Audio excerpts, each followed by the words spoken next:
Hi, I'm Sean Walker from iTrain Hockey. Today we're working on a wrist shot, but we're just using our hands. So we're going to break down the hand motion for when we take a wrist shot. We can also use this skill for snapshots and wrist snapshots as well too, even flick shots in a way. But our main focus today is just going to be wrist shots, and you can sort of use it as a default setting for what our hands should be doing with other skills as well too.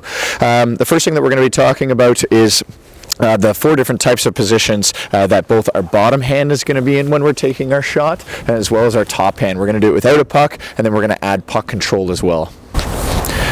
Okay, our main focus now is going to be just moving from position 1 into position 2. We're going to do that with both of our hands to start, and we're going to do it without puck control. So position 1, we'd sort of rotate our wrist over, get our arms away from our body, and cup the puck. In position 2, we're going to wind up and pull our arms, our bottom hand back, and at the same time that that happens, we're going to rotate our wrist underneath and then rotate it back over and create a nice big window right here. We have that window in position 1, as we've learned before in other videos, and position 2, it pops out between where the video camera is all the way to where the puck would be. It would be top hand, then bottom hand, and then puck. Get this skill down, and once you get this skill down, transferring your weight with your back leg as well too, then we can move on with puck control. But again, just doing this and getting this motion down, exactly what we would be doing with puck control. It's just a nice way for us to just get the skills down, get the technique down, and again, the faster you wind up, the faster we can get to our follow through. All right, and once we've done this drill a few times without puck control, now start adding the puck into the play. So again, we're just moving from position 1 into position 2 as fast as we possibly can, from position 1 into 2, and again, our hands sort of pop out just as we worked on without puck control. Okay, now the same way we did position 1 into 2 without puck control, let's do the whole thing now, but we're going to do it only with the top hand, and we're going to do position 1, 2, 3, and then 4. Position 1 being our setup position, position 2 being our wind-up position, position 3 being your weight transfer, and then position 4 being your follow-through. We're using a front leg shot for this, so every time I'm going to lean on my back leg and then transfer my weight to my front leg when I'm taking the shot. But again, the main focus here is just the hands. Oftentimes I tie my hand behind my back. Position 1, rotate your wrist over, cup the puck. Position 2, as you lift up your blade to get it off of the ice, to get it over top of the puck, snap your wrist over. And if you look at my wrist, I've got a little bit of a crook in that wrist, which is fine. I'm going to, with my bottom hand later, flex my stick, but in the meantime, I'm just going to cup the puck and keep control of it, and then open up my wrist. Once I open up the wrist, my window gets nice and big, and if we look at the blade, it's almost like it's completely open, but then we got to snap it over as quickly as possible. The way the puck moves is from position 1, it's on my backhand side, it's going to be pulled back, and generally we should normally have it starting on the heel of the blade, and then watch that puck move. It's going to very naturally, as I pop it out forward, open up, and the puck starts to spin. Once it gets to the toe, then it's going to create that nice saucer technique, which will help it travel through the air a heck of a lot faster than it would if I didn't snap my wrist over properly and it kind of just flicked over, kind of rolled over. And we want to make it saucering just like a frisbee would. So again, position 1, position 2, 3, and then 4. Snap that wrist over as fast as you possibly can. Just getting this motion down will really help with your shot, and we'll show that in a second once we get puck control and we use 2 hands and we start taking some shots. I just find like when we take those types of shots and we use this hand properly and we snap it over as fast as we possibly can, and then we extend the follow through, we end up finding like that's sometimes all we need in order to create a pretty deadly accurate and a pretty skilled, a powerful shot as well too. Obviously we're going to use most of our body, and we're going to use the strength of our arms, bottom hand as well too. But if you look at a lot of NHLers, even in their warm-up, I'm always super impressed by it. If I'm standing by the glass, a lot of these guys, just from this position, they can just absolutely rip the shots. They're just absolute bullets. And a lot of the time, if you notice, I didn't even use my legs there. I just used my bottom hand and then snapped my wrist over with my top hand. And a lot of NHLers, they can go top shelf, bar down really quickly and make it look almost as simple as taking a shot with their full strength, their full body momentum going into the shot. Okay, now we're going to be taking some shots with our hands together. We're just going to line our feet up with our net and with our target, and what we're just going to focus on is just snapping our top hand wrist over. I can still kind of flex my stick as I normally would with my bottom hand, but my feet are going to be together, my knees are going to be bent, and we're just essentially using a little bit of our core and mostly the snap of this top wrist. And if we do it properly, we might be able to get it from the heel to the toe and still make it a pretty decent shot. Again, the focus is just creating that nice saucer technique, snapping your wrist over as fast as you possibly can, and just making sure if that's vertical, we just want to point the very bottom of the tip of our stick just a little bit over vertical towards our target. For some younger players, you can go just a tiny little bit further if you want, if you find like you're not creating that motion with the puck that we want. But in super slow-mo, it looks like this. Position 1, position 2, get it into your wind-up position. You're going to pop your hands out and push them towards the net first, and then as fast as you can, snap your wrist over. Watch how much the blade opens up. Position 1, 2, my hands open up, and they push towards the net. My blade opens right up, and then you snap it over as fast as you possibly can, keeping a nice tight grip.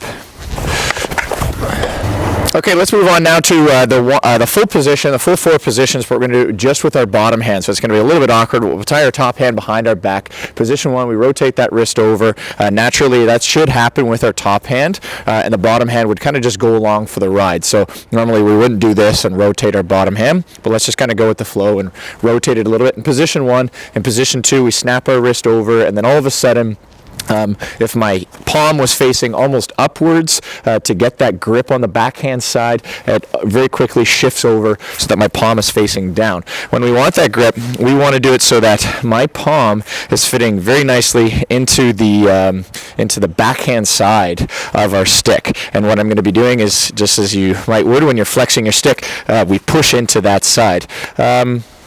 At the very edge of my the shaft of my stick here, on the very backhand top side of the backhand edge, if it's digging in a little bit to your palm, then you kind of know that you're doing it well. If it hurts a little bit, that's totally fine. That's exactly why we have that extra support in our gloves. But that's sort of where we're pushing into. Yes, we're pushing into the backhand side, but it's almost that top side of the edge of the backhand side. Again, position 1, we get into that position, curl it over. Position 2, I start flexing my stick as hard as I possibly can, and I'm pushing down, down, down, down, down, down, down, down, down, as I'm transferring my weight towards my front leg, and then I'm going to really push forward. So it's almost like we're pushing down, pushing down, pushing down, pushing down through the weight transfer phase, position 3, and then position 4, we direct it and we push it as hard as we can forwards. Again, a lot of players that have a pretty natural, good snap of the top wrist, sometimes they just focus on this really strength, this very powerful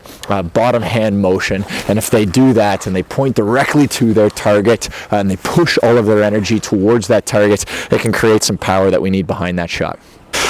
Okay, now let's do that exact same thing, but we'll do it with puck control. Again, our main focus is just with our bottom hand. Position 1, position 2, I get it into that back pocket. It's not too far back. It's underneath my chin is my bottom hand, where it's nice and close. The puck and the blade are nice and close to my left skate, my wind-up leg, and then I'm going to flex my stick as hard as I possibly can, pushing down, pushing down, pushing down, and my hand's just a little bit still underneath my chin, so I can put all of my upper body strength, like the strength that we have when we do push-ups.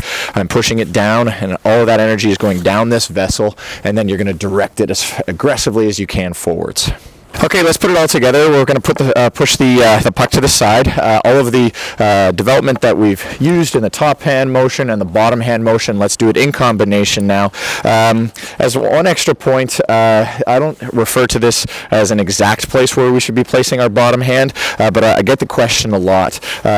If when we grip our stick, we want to make sure that our thumb points down so that, as we've learned in other iTrain hockey videos, we get that full grip. If we look at my hand, all 4 fingers plus my thumb can wrap around the shaft of the stick, and then I can kind of rotate it. We might do a little bit of a micro motion where we're not moving the shaft of our stick, but we are moving our wrist, and that's fine as well too sometimes. But right now I'm going to keep a nice strong grip of that top hand wrist.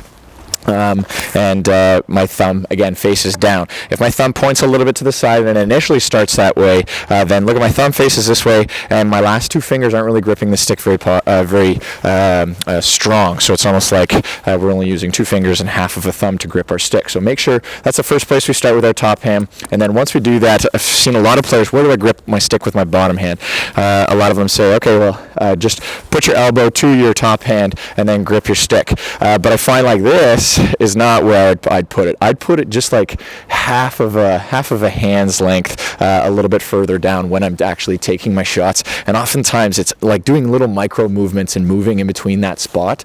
So you'll naturally just find it. And as you're taking a heck of a lot of shots, take hundreds of shots every day, and you're just naturally going to find that sweet spot. And a lot of sticks are different. My Supreme stick is completely different than other Vapor sticks and Nexus sticks that I've had to use in the past when I'm taking my shots. So yeah, when we're taking our shots, let's now do it all four positions, but we're going to do it now without puck control, and we're just going to sit inside that stance and then just focus on the strength of the arms. 1, 2, 3, and then 4. 1, 2, 3, and then 4. And the faster we can snap this wrist over and get into our follow-through position, the better.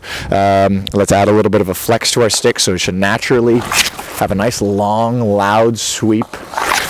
And if you look at my face, I'm kind of gritting my face a little bit, so I'm pressing all of my energy, all my weight is going down, and then boom, I'm taking that shot. Slow it down a few times, do maybe position 1 and position 2 nice and slow, and then boom, 3 and then 4 really aggressive. Other times do all 4 positions nice and slow, and take a look at your body position. And if you can do it in front of a mirror, all the better, or videotape yourself, and then start doing it a little bit faster, and then get to a full speed. And just add that nice loud sweep, that very aggressive snap. A lot of the time, in order to build some power, we've learned before, to our shot, sometimes we just need to focus on our position 4. So really stick it, take your shot, stick it. Yes, I look good, nice and strong, body mechanics are proper, and it's a nice way to break down our motion as well too when we're taking our shots. Okay, let's put it all together now. We're going to take a full wrist shot, and again, our main focus is just going to be on our arms. Sometimes we can take this shot and we just have our toes facing the net, knees bent, strong athletic stance, but we're not actually going to use our legs. We're just going to use the position 1, position 2, 3, 4 position. We're just using the strength in our arms. This will help us once we get into a full wrist shot with our full body. Once we start getting just focusing on proper hand position and our hands, then we can start getting into either a back leg shot or a front leg shot. But this is our first drill where we're just focusing on, again, just snapping our wrists over and just taking a shot just as our focus with our arms. Okay, put it all together now. Now we're going to take a full shot. We'll do some back leg shots. We'll do some front leg shots as well too. But we're going to use our legs, use our arms. Everything's in coordination, and we'll take our shots. Obviously, normally we wouldn't be taking a full shot when we're this close to the net, but it's a nice way to practice and then to be able to get the puck back quite easily. And we're just focusing on that technique.